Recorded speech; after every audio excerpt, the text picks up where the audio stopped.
You know, I was remembering back and over several friendships, and of course, you know, today and yesterday was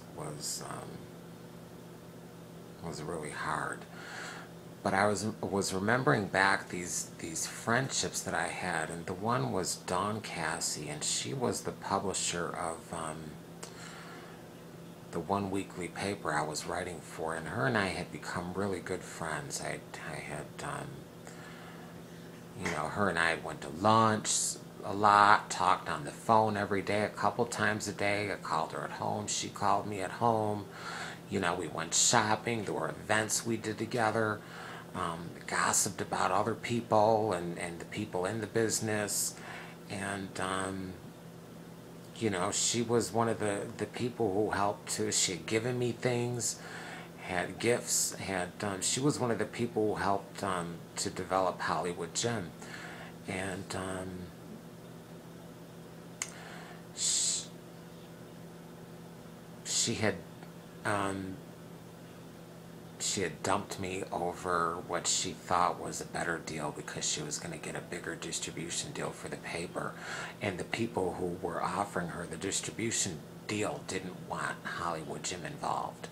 So she had dumped me, and I was just starting to do the radio show in Denver when that happened. And you know, of course, you know, she wasn't a sponsor, somebody else was, and I went on to do the show. But we never talked again. And then 6 months later, well, the paper eventually folded, and it folded when I found out that she had died in her house of hepatitis C, and it was something that she had contracted from her husband, who had died several years before. He was a heavy drug user. And so, but that kind of set me up for, you know, these trust issues. And you know, and then there were people with Clear Channel Radio who were friends, and you know, and then when the deal ended, they were gone, and it just went, you know, it just was, why do you have to present yourself as a friend to me if it's just business? Or was it me? So, you know, then I had the one friend who wouldn't have me, I remember we met him when I was 4 years old, my twin brother and I. And he didn't have me at his wedding because he didn't want his in-laws to think he was gay. And so, you know, that there was that betrayal. So, you know, Jenna's right. I do have a lot of trust issues,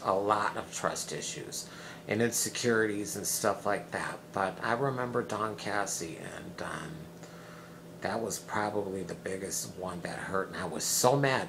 I was so mad that when she died, when I heard she had died, I went, you know, fuck you, Don Cassie.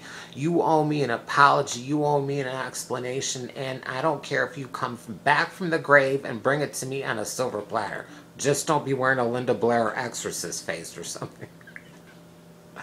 But anyway, that's you know, and that's only some of it. Oh my God, there's how about family? How about family doing it? You know, they've done it. You know, it was betrayed by them, and just it goes on and on. So I told you there's a whole lot of baggage that comes. Anyway, okay, peace.